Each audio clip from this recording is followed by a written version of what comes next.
Fake video प्रकरणी सांगली शहर पोलिसात तक्रार दाखल, गुन्हा दाखल।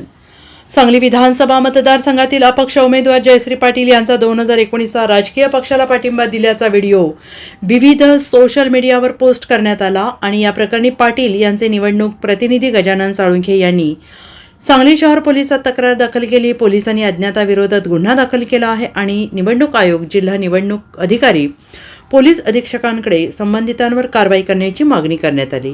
सांगलीतून भाजप काँग्रेस अपक्ष अशी तिरंगी लढत झाली। मतदानाच्या आदल्या रात्री अपक्ष उमेदवार जयश्री पाटील यांचा एक व्हिडिओ सोशल मीडियावर फिरत होता आणि या व्हिडिओत त्या एका राजकीय पक्षाला पाठिंबा देत असल्याचं म्हणताना दिसत आहेत। पण हा व्हिडिओ 2019च्या विधानसभा निवडणुकीवेळीचा होता।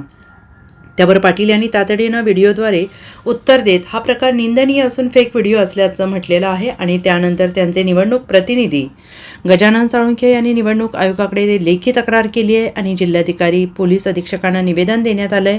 सायंकाळी शहर पोलिसात तक्रार दाखल करण्यात आली। त्यानुसार पोलिसांनी अज्ञाताविरोधात गुन्हा दाखल केला आहे। Bureau report, SBN Marathi, Sangli.